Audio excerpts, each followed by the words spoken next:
இப்போ இந்த ட்ரிம்மரை நான் வந்து ஏதோ ரேட்டுக்கு வந்து விற்கேன். அப்படி விற்கிறதுனால பார்த்தோம் அப்படின்னா எனக்கு 15% நஷ்டம் ஆகுது. இப்போ நான் சப்போஸ் இந்த ட்ரிம்மரை ஒரு ரூ. 15 எக்ஸ்ட்ரா வச்சு வித்தேன் அப்படின்னா எனக்கு வந்து 15% லாபம் ஆயிருக்கும். இப்போ கொஸ்டின் என்ன அப்படின்னா அப்ப இந்த ட்ரிம்மரோட காஸ்ட் பிரைஸ் என்ன? ஓகே. இப்போ இந்த மாதிரி கொஸ்டின்ல பார்த்தோம்னா நம்ம சிம்பிளா வந்து பண்ணிடலாம். இப்போ ஏதோ ரேட்டுக்கு வித்ததுனால எனக்கு வந்து 15% முதல்ல வந்து நஷ்டம். நான் ரூ. 15 எக்ஸ்ட்ரா வச்சு வித்தேன் அப்படின்னா 15% வந்து லாபம்.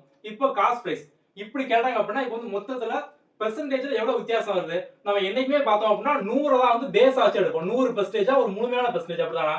இப்போ 15% லாஸ் அப்படின்னா அது வந்து 85%. இதே 15% லாபம் அப்படின்னா அது நமக்கு வந்து 115% அப்படிதானா? ஓகே. இப்போ நமக்கு இந்த லாஸுக்கும் ப்ராஃபிட்டுக்குமான வித்தியாசம் பார்த்தோம் அப்படின்னா 85க்கும் 115க்கும் 30%. சோ அப்ப இந்த 30% பார்த்தோம் அப்படின்னா ரூ. 15. அப்போ 30% ரூ. 15. நமக்கு காஸ்ட் பிரைஸ் அப்படினாலே எப்போதும் 100%. அப்போ 100% என்ன? சோ நம்ம வந்து எப்போதும் பண்ற மாதிரி தான். சோ அடிச்சிடலாம்.